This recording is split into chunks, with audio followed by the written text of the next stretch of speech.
Blessington. Let's go. I've waited quite a while to do this video. I've waited a couple of days because I wanted my thoughts to be generated. I wanted to know what I was actually saying. I didn't just want to kind of come here and go off of anger and just scream at the camera and scream at Vince, because that's not really going to solve anything, is it? I'm struggling to see how the product that I fell in love with at the age of maybe 4 or 5 years of age is now still run by the same guy today at the age of 19. And I just don't know where you've lost your touch. You know, Vince McMahon used to be this crazy, fearless, creative madman who just done anything and everything that he wanted to, and now you just seem so bland, stale and predictable. It's quite sad, to be honest with you. Now obviously you probably know what I'm here to complain about. Obviously you know what's triggered this whole thought. I'm a huge Keith Lee fan. When you guys released Keith Lee, I kind of thought, yeah, like, I give up. You know, I said, oh, this company's shit. They can't book shit. They don't know what they're doing anymore. I give up on them. It's over for WWE. But like, that's clearly not true, because they still have so many superstars over there, and they still have guys that in the space of 10 weeks can make that company a must-see thing. You know, they could run AEW out of production in 2 months. I mean that. I do mean that. WWE could run AEW out of production in 2 months if they wanted to. But the issue is, it doesn't seem like that motivation is there anymore. It seems like Vince just kind of sees everything as, oh, well, if they get as big as me, I'll just buy them out. And that's not the answer to things anymore. Like, you actually need that healthy competition to keep your fans entertained. I think I typed it out here, like, what I think of Keith Lee and like how amazing Keith is. I explained him as a baby Brock Lesnar with Kevin Owens' athleticism but Samoa Joe's speed, whilst maintaining a Mark Henry like build. Like, to be fair, that's a pretty good like explanation of Kevin Owens. Like, not Kevin Owens, sorry, of Keith Lee. Like, the guy doesn't really make any sense, and what doesn't make sense to me is, why do you get rid of someone like that? See, the thing for me is, it's like when guys like Ryder, Hawkins, Hardy get released, I think, you know what, it is very sad, but it is actually not that bad of a thing, because in a company that's probably too crowded anyway, there's no point in having such talent that are past it in terms of age if you look at those around them. But when you get rid of your literal future, it's ridiculous to me. You're throwing out the building blocks to success. You know, guys like Strowman, Andrade, Keith Lee, Aleister Black, Cross, the list goes on. These are the guys who are going to dominate wrestling for the next decade or so. So how are you supposed to replace the likes of Edge, Orton, Cena, Batista if you just keep getting rid of all the young talent that comes your way? There's a reason that WWE keeps relying on these older talents, on these part-timers, on these legends, because they don't want to spend the time to build up any guy to be to that level anymore. They just, if you don't have to superstar them in 2 years, they get rid of you.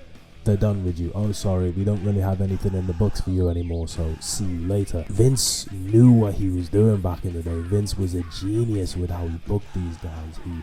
He put them in positions to slowly let the crowd gravitate towards them.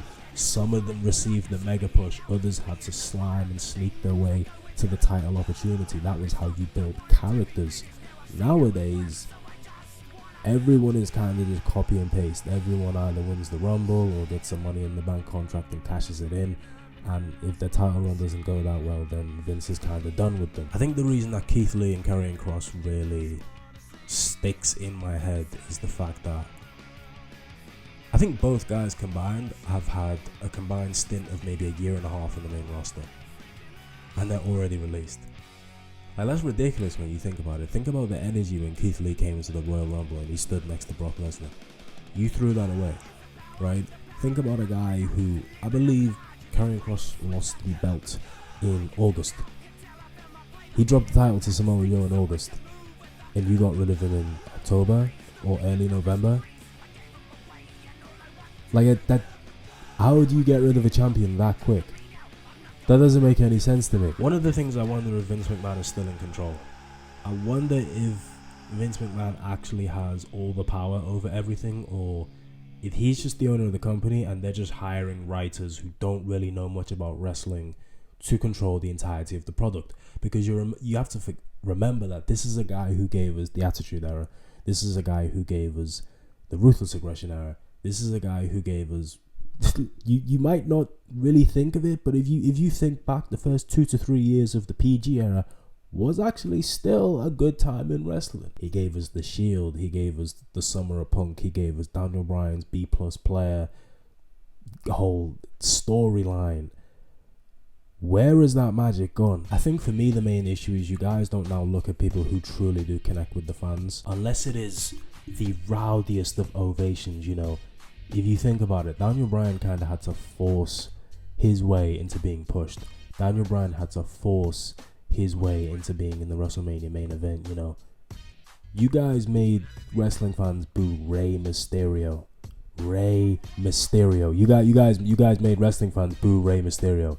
That's crazy. If you think about when Aleister Black and Ricochet first came onto the main roster, they were loved. I never would have thought to put them two as a tag team, but it worked for the time being, and people loved them, and somehow you just let that phase out and wasted them. Mustafa Ali, he was another person who was loved. He was another person who had the entirety of the crowd behind him, and as soon as he was taken out of the Cruiserweight division, you were going to push him. He got injured. You went with Kofi instead, and Mustafa just kind of got thrown around, left, wasted once again. You didn't care about him. Shayna Baszler was the hottest thing in wrestling, easily. She beat Becky Lynch and Bayley in the main event of Survivor Series, and when she comes out at number 30, or I believe it was 30, maybe it was 29, I'm not sure, but she came out pretty late in the Royal Rumble. You guys decided to give it to Charlotte Flair, and Shayna was just left to take the loss at Mania, which Becky ended up dropping the belt anyway a month or two later because she was pregnant. Are you thinking about the decisions that you're making, or are you just going off of what feels right anymore? Shayna Baszler had the potential to be the next best thing on the roster. This is a Brock Lesnar type of character for the female division, and you drop that for what? Like, I'll be honest, if most women in that division walk up to me, I'm probably really not that intimidated, even though they probably can kick my ass. Shayna's one who I actually sit there and go, oh shit, she's fully trained in MMA. She doesn't really speak too often. She just kind of slaps her elbows, slaps her arms and her knees, and she's like, I'm ready to kick your fucking head in. She's now a tag team wrestler. Or maybe she's not. I don't know, and I don't care. You killed that for me. The same way you killed Asuka for me. The same way you temporarily killed Sasha Banks for me. The same way you just kill almost everything that is good in your company. Who's in charge? If I think of a time growing up when there was this much complaint about wrestling, I think of the Super Cena era. I think of a time where there was one guy who just couldn't be touched. He couldn't be beaten. You know, niggas forget. Cena beat a rabid, raging Samoan with a chain. Like, this nigga was Superman at one point. He really was. But the issue with today is that you guys have Super Cena, but in like 10 different forms. So back then, sure, John Cena couldn't be beaten, but for the rest of the roster, it was still fair game. And that's why it was more of a meme. It was more of a, let's just boo John Cena when he comes out, and everybody else gets the fair treatment. Nowadays, it's the recycling of the same 10 different people. If it's the women's roster, you know, you guys are always going to Charlotte if you're getting confused. Becky's now slowly turning into another Charlotte Flair. You might get 1 or 2 NXT call-ups a year that you'll give the push. You know, right now, I think right now, Bianca Belair is in her push, or maybe she's just been demoted from her push. But around WrestleMania season, Bianca Belair was what Shayna Baszler was 2 years ago. Shayna Baszler was what Asuka was a couple of years back. Like, you just kind of recycle the same template of the same 10 people. With the male roster, it's Roman Reigns, it's Seth Rollins, it's the same guys over and over again. And I don't want to sound like the casual WWE fan or just wrestling fan in general who just complains about everything about the company, because there honestly aren't that many things that I have an issue with. I like the Tribal Chief. I think he's the best thing on TV.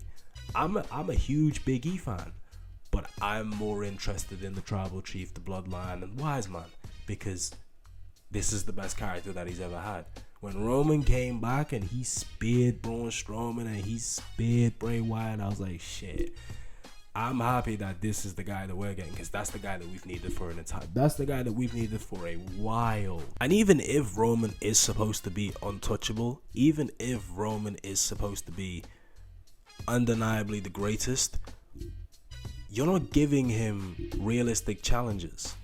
Did anyone truly believe that Roman Reigns was going to lose to Edge or Daniel Bryan at WrestleMania? Because I didn't. Because as soon as you guys gave Edge the victory, I kind of came to the conclusion that you guys, you're figuring it out on the spot. You don't actually really know or care what is going to happen or what you're doing with the company right now. You're giving a part-timer a Royal Rumble spot, something that is so precious. And that's the issue. It's you're relying on these older guys. You're relying on the Cenas, the Ortons, the Edges, and they can have title runs every 2-3 years. That's cool with me. A guy like Randy Orton can take the WWE title every 2 years. He deserves it. He's the best in the business.